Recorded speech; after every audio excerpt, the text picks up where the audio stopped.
Olá, turminha do terceiro ano, tudo bem com vocês? Espero que sim. Turminha, nós vamos entrar na sétima aula de geografia, certo? Nós vamos rever, um pouquinho, vamos relembrar um pouquinho o nosso conteúdo, vamos lá? Nós estudamos, não foi? Sobre os diferentes lugares, as diferentes culturas, sobre as manifestações folclóricas, né?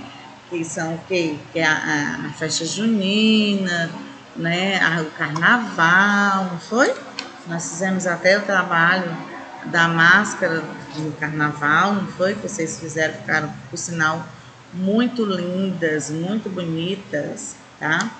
Então, gente, hoje nós vamos para o nosso capítulo 2, modos de vida no campo e na cidade, tá bom?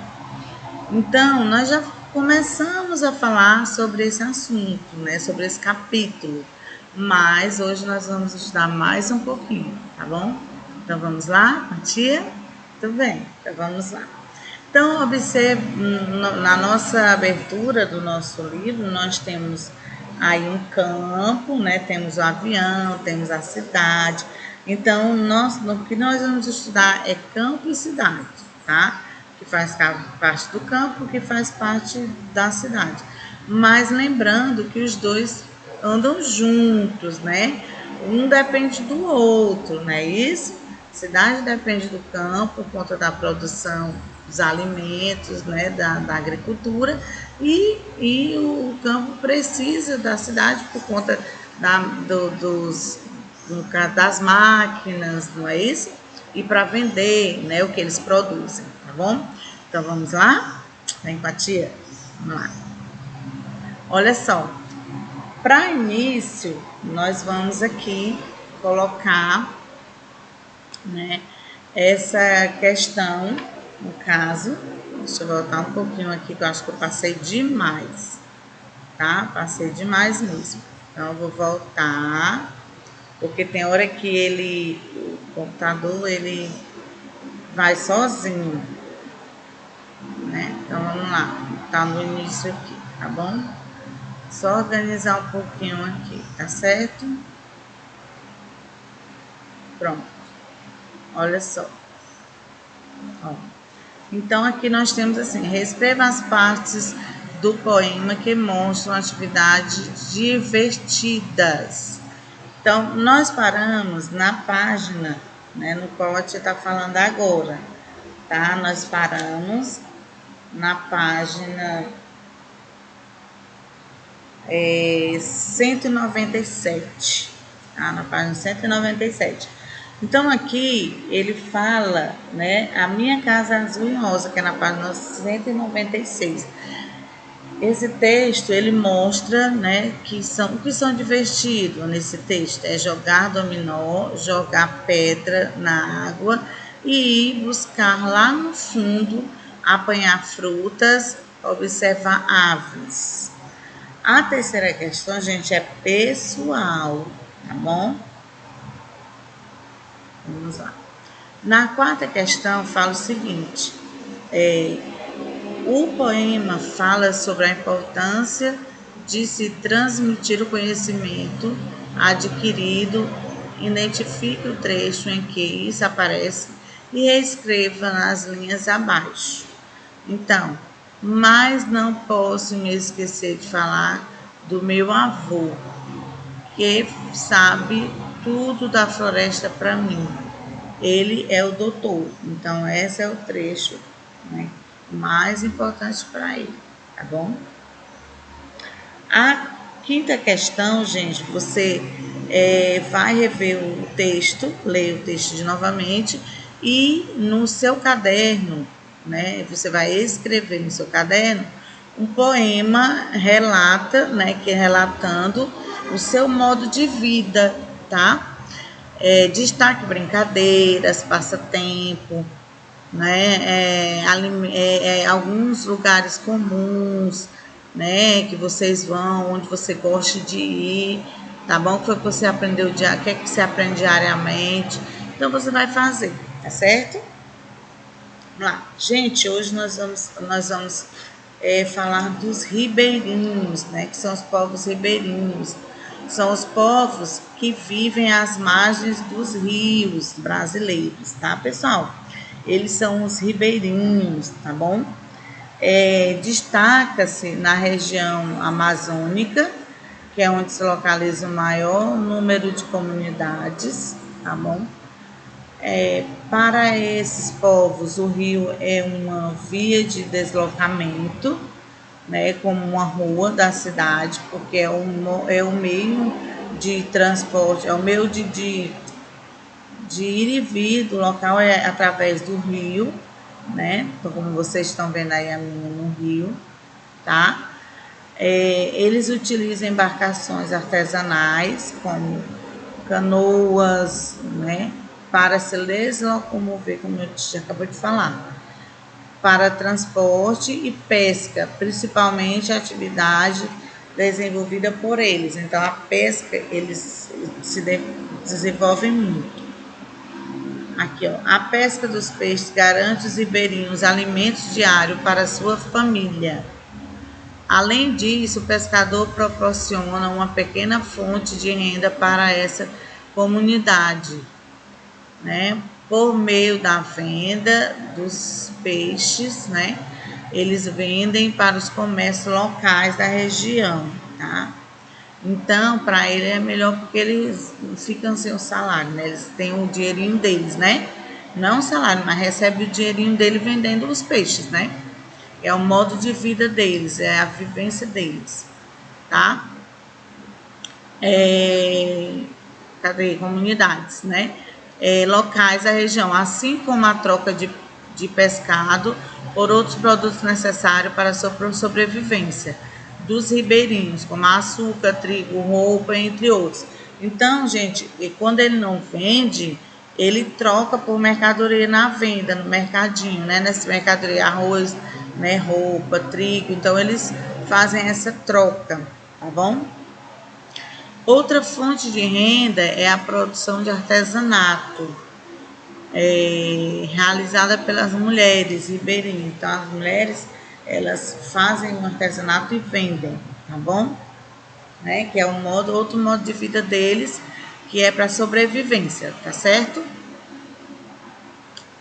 Aqui nós temos assim, elas colhem as flores, né, as folhas das palhas, com as quais fazem diversos tipos de artesanatos, como cestos, cortina, bolsa e até mesmo mochilas, né?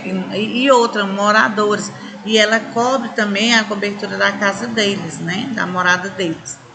A produção de artesanato proporciona alguma renda quando a agricultura é praticada para o sustento da família. Então, esses povos, eles completam a sua alimentação com a roça, né? Com a caça, né? Com o extravismo, né? Vegetal, certo? Então, é muito interessante a vivência dele, né? Dos ribeirinhos. Vamos lá. Olha só, uma marca de paisagem ribeirinha são as palafitas. O que são palafitas, professora? São as casas que eles são em cima de uns paus, que se chama palafita porque a água fica embaixo, tá? Então a casa fica submersa à água, tá certo? Então, elas são associadas ao fenômeno natural das cheias, né? No caso, quando enche, né? Os rios quando enche, aí, né? Por isso que eles são dentro da água, mas tem essa segurança das vigas, né? De madeira, tá?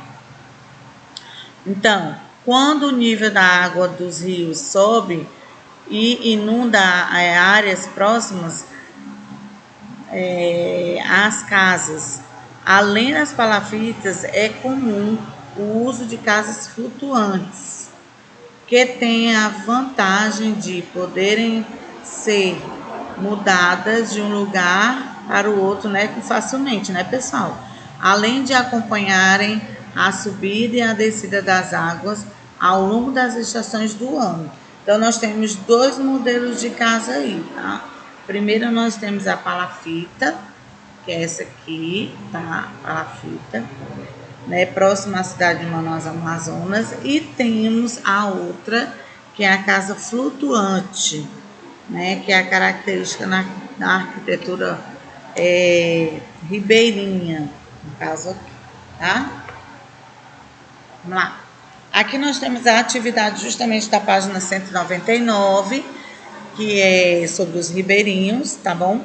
Então, em que região do Brasil está localizado o maior número de comunidades ribeirinhas? Então, na região amazônica, tá? Segunda, qual o principal alimento dos povos ribeirinhos? São alimentos provenientes da pesca. Terceira, por que a preservação da natureza é tão importante quanto aos povos ribeirinhos? Né? Porque suas atividades estão diretamente relacionadas à natureza. Os ribeirinhos completam sua alimentação com a caça e com o extrativismo vegetal. Olha só, agora nós vamos falar sobre as caiçaras, né? Caiçaras são os povos que vivem ao longo da costa, tá? Próximo ao litoral, e seus costumes e tradições têm relação com essas características geográficas, né? Então tem tudo a ver, não é isso? A produção caiçara é voltada à subsistência. Em suas pequenas comunidades, a pesca e o artesanato são as principais fontes de renda. Eles são frutos de uma mistura de povos indígenas, europeus, né, de diversos países e afrodescendentes, principalmente quilombolas, né, e vivem em uma estreita faixa de terra entre o mar e a serra. As comunidades caiçara concentram-se no litoral do sudeste, mas também há ocorrência no nordeste, certo? Olha só, aqui, vamos passar para a próxima, olha só. Com seus causos, histórias, costumes, culinária, música, as caiçaras contribuem para a diversidade cultural de nosso país. O que é isso? Que ela contribui porque é a cultura, né? A diversidade, quer dizer, diferentes culturas, tá? Um exemplo é a produção de um instrumento musical, como a rabeca, e diversos tipos de instrumentos de deixa eu ver aqui que está bem pertinho. A culinária, né, nós temos também instrumentos, né, de percussão. Na culinária utilizam muitos produtos vindos do mar. Preparam pratos à base de frutos do mar, como marisco, camarão, siri e peixes no preparo de caldo, casquinha ensopada, entre outros. Aqui nós vamos ver, olha só, a dança típica, né, deles, que são a dança fandango, né, que chamam, né, que é justamente esse que tá aqui, ó, tá, pessoal? É a dança que faz parte, né, da cultura deles, tá bom?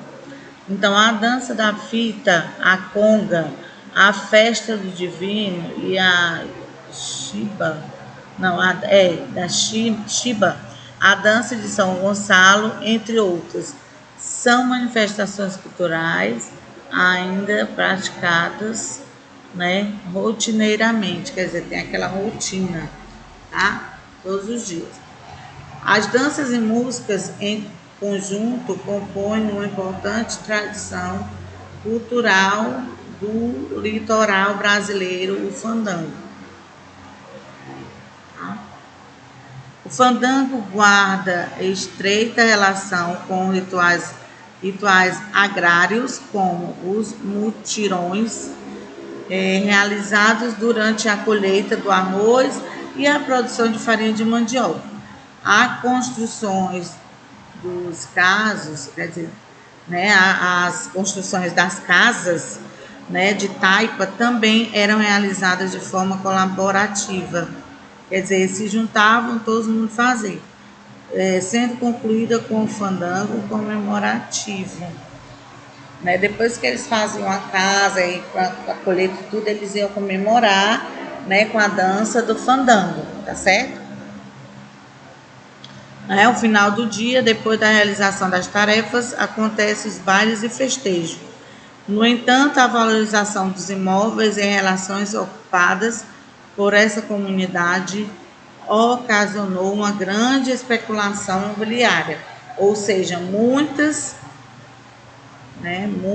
compraram casas de antigos moradores da comunidade e para em um futuro próximo conseguir vendê-las por um valor bem maior do que agora, né, do que eles pagam agora, certo? O resultado dos povos do litoral é bastante diversificado e colorido. Para sua confecção são utilizados diversos materiais se encontrados na natureza, como com pedaços de madeira, palha e argila, certo?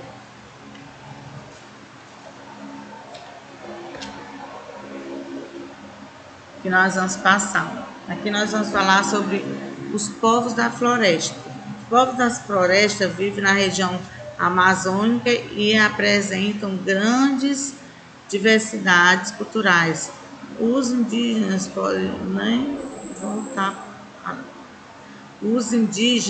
podem ser encontrados entre os povos da floresta. Mas essas classificações, é geral.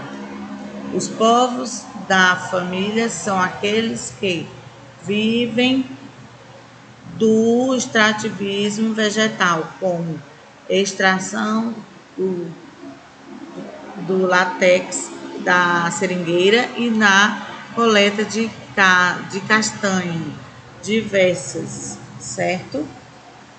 Vamos ler aí mais um pouco. Vamos passar misturas e culturas, tá? Vamos fazer aí misturas e culturas. Observe o modo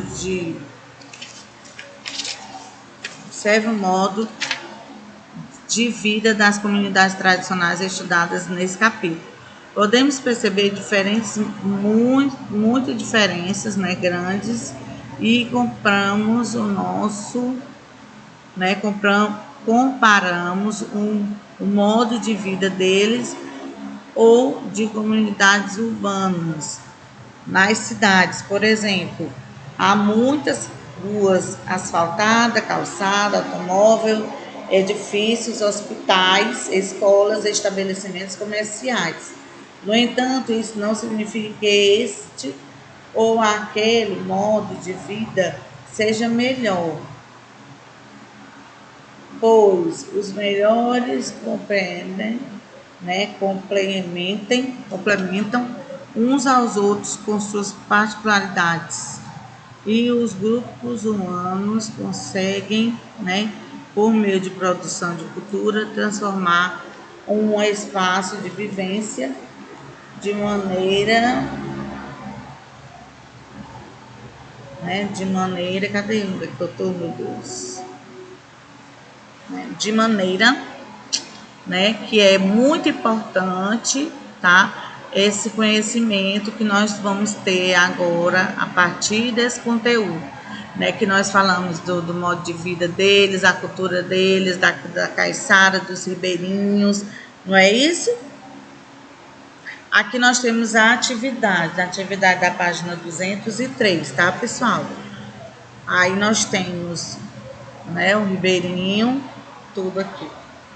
A atividade também, olha só, aqui é a atividade, tá? Atividade do FA, são atividades do FA, tá bom? São atividades do FA, tá certo? Aqui nós temos as cidades históricas, tá? Nós temos atividades do FA que é que nós finalizamos. Vocês vão